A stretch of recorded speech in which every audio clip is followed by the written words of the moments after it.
child laborers, many apparel factories in general having issues with worker wellness in areas like Mexico and Southeast Asia. But beyond that, and I'm not trying to take any shots, this is just the facts of the world that we live in, right? If we want to receive a shipment from Amazon in one day, there are a lot of people who are literally breaking their backs to make that possible, right? So we do this because it's convenient, right? We pay for it, right? If I'm going to pay $99 for Amazon Prime, I want that package in a day. But the issue is that this didn't start recently. This isn't a 1980s phenomenon. This isn't a globalization, supply chain efficiency phenomenon. This is something that has existed for a really long time. And actually goes all the way back to the natty fields of Georgia and Alabama and Mississippi and South Carolina, where slave masters who really had corporations and what they were doing formed a lot of the hierarchical systems that we still use today in modern corporations, and also a lot of the accounting practices with regards to depreciating assets, gaining tax deductions, etc.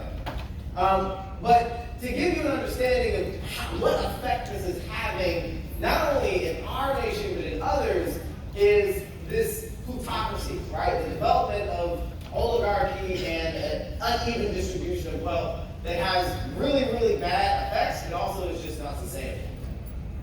So after each of these sessions, I'm going to throw some facts at you. I know there's a lot of text on the slide. But the reason why is because there was just so much information that I wanted to share with you all, and it was very hard to do that in a visual way. So I don't know if any of you all are aware of the 1619 Project. Celebrates the 400th year of slavery. Not really celebrates, but recognizes. But it's a really, really good read, and it gives context as to the depth of how American slavery impacted the global economy. So, a few facts. The combined value of enslaved people at the dawn of the Civil War was worth more than all railroads and factories in the United States. So, Mississippi Valley was quite literally the Silicon Valley of that time. There were more millionaires per capita in Mississippi Valley than anywhere else in the United States at that time. Much like there are now in San Francisco and anywhere else in the United States today. In addition, there was more of a concentration of banking, wealth, and finances there than there was in New York City. So for all y'all New Yorkers, y'all came on recently. that wasn't always like that. We don't get into New York as well in terms of how Wall Street became Wall Street. So American slavery is imprinted on the DNA of American capitalism. So the dual banking system, the federal and state banking system that we have, was created to sustain the demand within the cotton industry. Farmers needed loans just to sustain the international demand of what cotton was being made into, which is far more, as you all know, than just apparel products. And last but not least, slavery economy was global.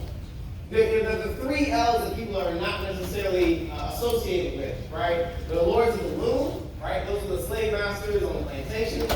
The lords of the lash, right? So, well, actually, first, the lords of the loom is the textile industry. Lords of the lash was the slave masters, and the lords of the loans. And financing, actually, for many global financial efforts in terms of expanding the cotton industry, came from Europe. So if you're European, y'all make this shit worse. Because there's always this conversation about, like, oh, you know, Americans are so bad, y'all had slavery. It's like, well, y'all were given money to do it. So there's a nexus, right, between these actors to allow this global financial system to work. So a bet on fiat currency. This is particularly important because where we are today when it comes to blockchain, this whole 2019 year has been about DeFi. And DeFi is decentralized finance. It's how to take centralized financial ecosystems and decentralize it for them to become more fair. I'll give you a perfect example. If I wanted to provide a loan today, right, as a bank, I'm going to assess risk, whether I should give it or not, the return, and then based on those different factors, including some racial factors and demographic factors that we've seen, I'm going to determine what your interest is and whether I should give you the loan or not. The issue with that is that you effectively have these single entities that have a lot of power to determine whether you're going to be a successful entrepreneur, whether you're going to own a house, whether you're going to start a business, etc. Now, if we wanted to decentralize a bank, we could all create our and all give $1. There's probably about 600 of us in here, probably less than that. But let's say there's 600, right? So we all give $1 and we're giving a $600 loan to somebody else all together. Now our risk, right, is distributed. So if someone defaulted on that loan, there's a lot less risk in providing that opportunity for somebody to put a down payment on a house or start a business. And this is just one example of the benefits of decentralizing certain systems, and it certainly goes beyond that. The DeFi looks at how can we leverage blockchain technology within fintech, and there's a lot of different ways to do it. Another example is, let's say we already have a mortgage, or we want to be a homeowner, but we don't have money for a down payment. We can fractionalize an existing mortgage and sell percentages of a home. So you may not be able to put $20,000 down, but you could put $200 down to own 1% of the house, right? And that's a mechanism to build wealth. Not necessarily the quickest, but it's certainly more risk averse than buying a home and then a recession hits and then you can't sell for how much you bought. So these are examples of what DeFi is.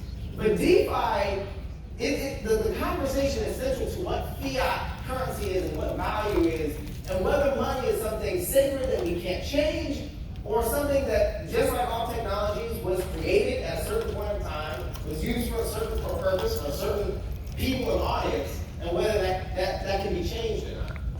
So this all started with Lincoln, right?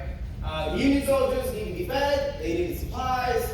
The Confederacy had their own slave money, password right here, that's lax creativity.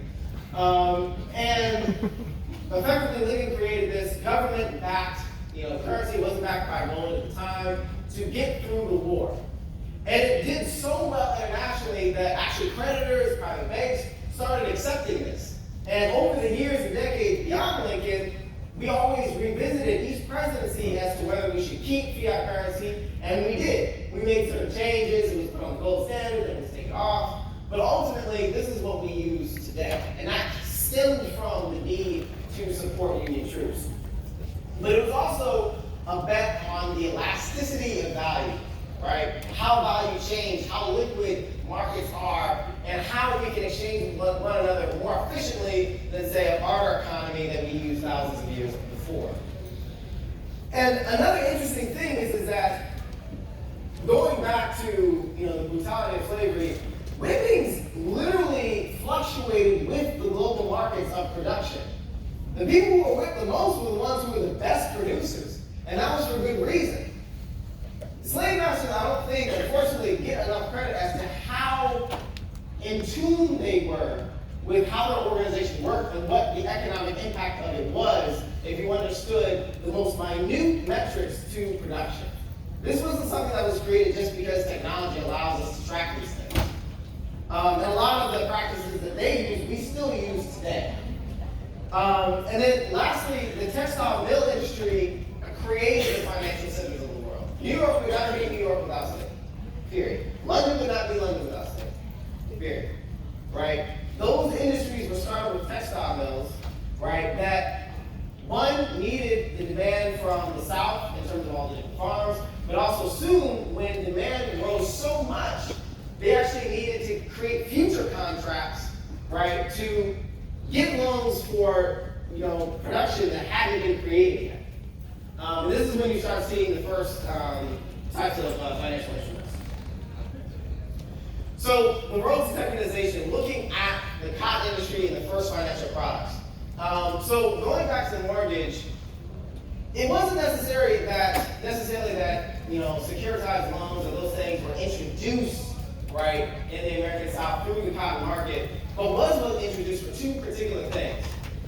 One, humans as collateral was extremely common. In fact, in the 1700s in South Carolina, I'm sorry for those who are from South Carolina, that was the most common form of collateral. Monticello, I'm not sure if any of y'all have visited Monticello. Thomas Jefferson used 150 slaves of collateral to build Monticello. So this was incredibly common. Now, when you talk about the global economy, you start to have securitized loans based off of human collateral. So now you're having secondary effects in changes and trades, right, in global markets in London who are removed from direct slavery, but are still making money off of margins, right, from securitized loans that are based off of human collateral. And this is effectively what happened. So it was that kind of combination, right, that was introduced. The second thing that was introduced is that the cotton market was so big that it was creating an increasingly speculative market. And this is one of the ironies that, people, if you look at only the cryptocurrency side of the blockchain ecosystem, that I get frustrated with, is that stocks are just as speculative as cryptocurrency. If you look at the changes in value, right, WeWork is a perfect example. Theranos is another example. These were not multi-billion-dollar companies. You looked at their accounting sheets, but based off of their height, they were. And this is where you start to see the beginning of that. So 3 facts associated with the first financial products. So collateral loans were used with slaves before anything else. CDOs are the descendants of mortgage-backed securities. So this is another example of that. When we talk about tokenization, right? I want to take your home and I want to tokenize it, or I want to take that tree and turn it into a token, right? That understanding of making things more liquid is just a great grandchild of human-based collateral, right? It's just a continuation of fintech doing what they've always done, which is try to make things more liquid and exploit more value out of what we have. And then last but not least, we talked about this in slave markets brought to scale speculative values. And actually, in fact, it brought it so much that in one period between 1800 and 1860, the value of one slave went from $450 to $1,450, and you started to see so much regulation that it actually put the world at risk of financial collapse. So, y'all talking about tokens. So, one thing that frustrates me is that we have this history, right, being the world's first financial products in a way. And we've created all this work, but because we've suffered from economic depression, we've suffered from other forms of oppression systematically, we've been conditioned to be a little bit more conservative, especially around our finances. So when we hear about things like Bitcoin, or Litecoin, or Ether, which are the more superficial parts of the blockchain ecosystem, we kind of just brush it off, right? Like, I don't do that. But we do that at our own disadvantage, right? The people who are crypto millionaires and crypto billionaires now, I know many of them, they're not geniuses, right? They just put $10,000 in Bitcoin and were like, yeah, okay. They had excess money to invest, right? And that's a lot of the wealth within the crypto community is from that. It's not from any particular genius. Now, on the other side, from the entrepreneurship side, there are certain things that we can do, certain problems that we can solve. And this isn't just, nationally to the United States, but also internationally when we talk about different fintech products, introduced to the continent of Africa, introduced to Southeast Asia, particularly, that those communities can only solve. You can't have an international entrepreneur solve those problems. So a lot of these issues, right, if it be the recreation of existing financial products, or the creation of something that allows people to access financial tools more easily, really do need a person of color at the helm to do that, right? Really do need women at leadership to do that. Because otherwise, you can't really do it. And one thing, from an engineering perspective is that coding is getting really close to money. Before, if you were an engineer and you created an application, right, the application itself was being sold for money, or there was a subscription service, right, but it wasn't moving actual money, right? When we send something via PayPal, Venmo, it's not sending actual money. Those are just microloans between financial institutions. But now we're starting to see that money is becoming programmable. When you create a script, you can actually move money, whether it be stable, like a stable coin like DAI, or whether it be volatile like Bitcoin or Ether, to somebody else. And the implications of that are really great because you're starting to implement in your code the financial decision making and the risk that people are, having to deal with. So the implications of being a good programmer in this space are much higher than they were before. So a few facts about where we are in the market. And the reason why I talk about cryptocurrencies a lot, even though I don't like to talk about them too much, is because it's seen as that first entryway, right, to the ecosystem. Right now, the total market cap of all cryptocurrencies is only $252 billion. In contrast to the global market, which is $74 trillion. So we're at the beginning. Yes, Bitcoin came out in 2008, over 10 years ago. Its 11th birthday wasn't too long ago. But there is still a lot of time to actually innovate. So for those entrepreneurs, for those people who are especially in things like supply chain or cash aid or assistance, look at how emerging technology can help you pilot these things. Blockchain is only a tool. It's not in itself, the thing that you have to take refuge in. DeFi in particular, I think, honestly, maybe the next trillionaire will come out of that, or the first trillionaire will come out of that. Because this is how liquid things are starting to become, right? When you can take a piece of artwork like a Picasso, right, and fractionalize its value, and then create derivatives off of that fractionalized value, you're starting to unlock a lot of value that didn't exist. For better or for worse, there are a lot of negative implications to that as well. One use case specific to music that we were looking at, I don't know, who saw the Kanye West's interview with Charlamagne? Anyone see that? So there was something that was really, really interesting in that interview, right? And y'all can hate on Kanye all y'all want, but this was some insight. He compared Travis Scott to Snapchat. And he said, why is it that Snapchat, right, with the economic impact and pop culture impact that it has, is worth $10 billion, but Travis Scott, who arguably has the same pop culture, probably even more impact, right? Millions of people listen to his music, right? Millions of people come to his shows. Why is his net worth $10 million? And when is the transcendent point of somebody who is an icon, when does that become a company? And why is the value kind of selectively transcribed to only tech companies and not necessarily people who control the culture that we live in? And I thought that was really interesting. And if you apply these contexts of how can we tokenize or securitize Travis Scott? All right, let's do that. We're going to make some Travis Scott stocks. Right? I'll be the first to put in $10. So we do that. We take all of his masters, right, his likeness, we assign it to the ownership of a company, right? We create tokens that are effectively the distribution of equity representing that company, right? Let's create 10,000 Travis Scott tokens, right? And for one token, you own 1/10,000 of all of this man's likeness, right? What are the implications of that? So now we have valued Travis Scott because a lot of people, participated in this token sale, right? The securitized token sale. We went through the SEC, everything is golden, and he's valued at, let's say, $2 billion. What are the implications of owning somebody's likeness who's an icon? Right? It does bring great value to a lot of people of color because we are, honestly, I think, one of the primary contributors to global culture. And if you've gone around the world, you can see that, especially with hip hop. But is that not taking us back toward what we were coming from in 1619? It's the same thing. So these are some of the very serious considerations as to how blockchain technology is going to transform the financial ecosystem. And if we're not a part of it, we don't get to decide that. A perfect example is that Wartime Music Group actually invested $11 million a few months ago to create their own blockchain.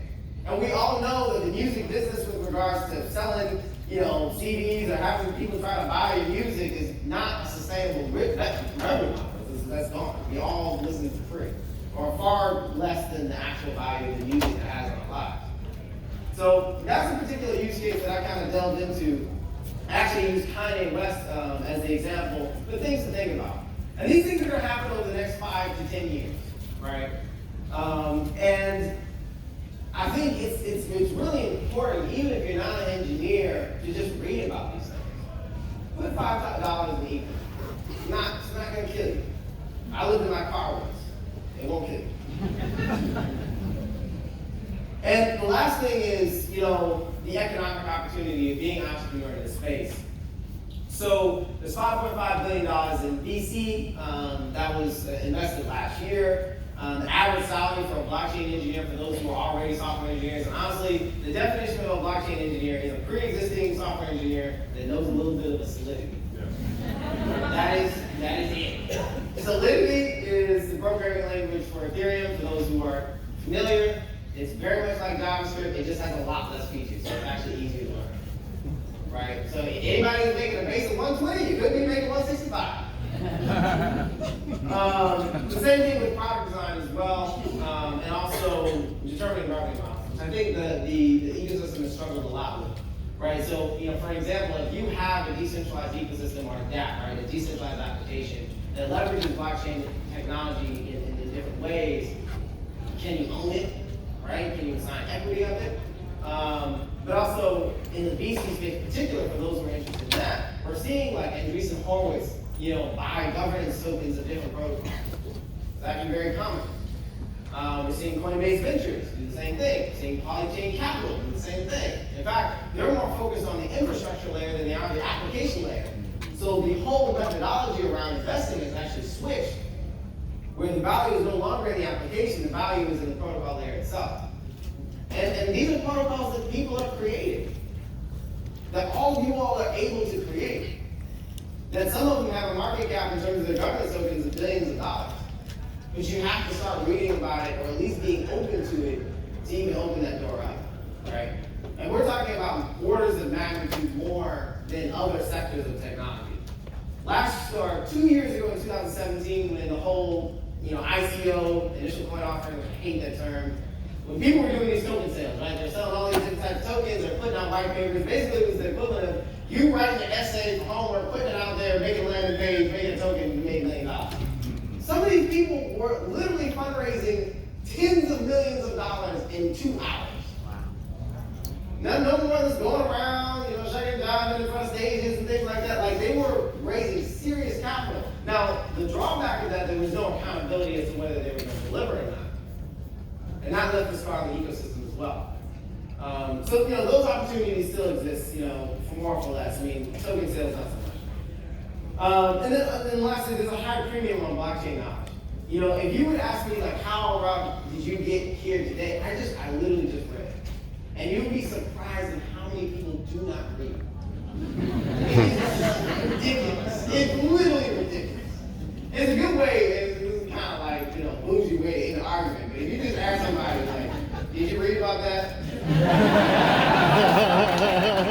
Right? Did you see that on Facebook? And honestly, I think, particularly for people of color, being the smartest person in the room or the most savvy person in the room is as simple as reading one thing a day. If you read one thing a day, you're going to be fine. By ending your to read 365 different things. Right? So, in conclusion, I do want to leave time for Q&A. I didn't really make this like 45 minutes. But the global financial system would not exist if it weren't for the continued oppression of people of color. This is a fact.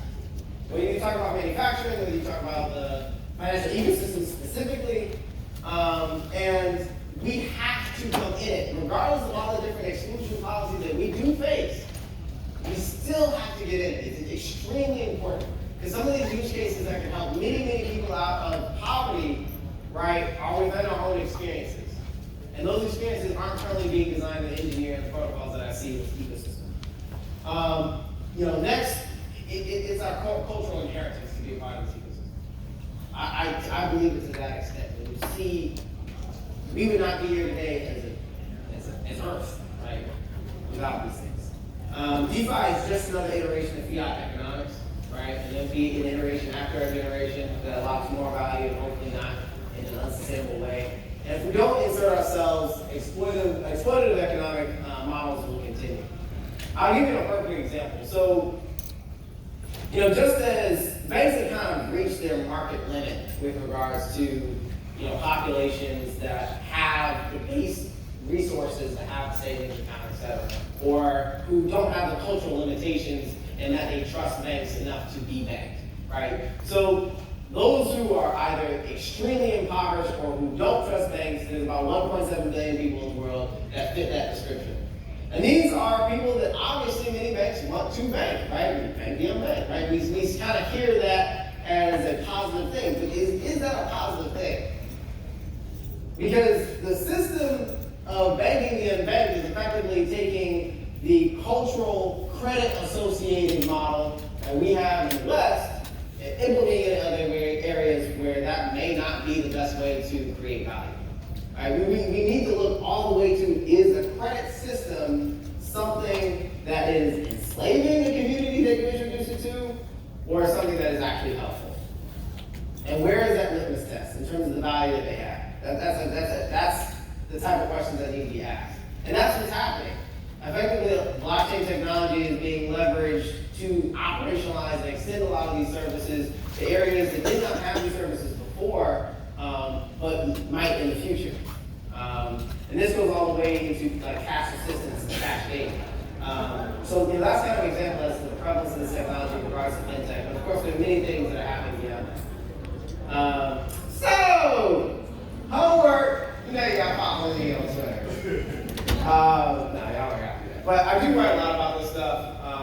And I look at it from all different angles. I look at it particularly from the nonprofit scope in terms of, how can we use these things for good and not for the exploitative, reasons that we've been using things in the past.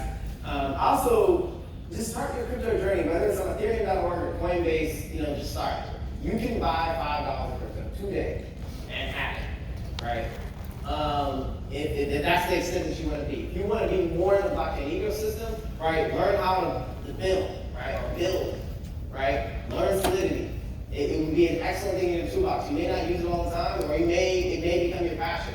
But we're looking for more engineers of color, and we actually have, I facilitate a scholarship with the Ethereum Foundation where we will give you free blockchain education over 4 months, and we will take you on a fully paid international trip this year to Argentina, where the next DevCon is happening, which is like a conference in the Ethereum ecosystem, for you to experience that, right? We want you to be in this ecosystem.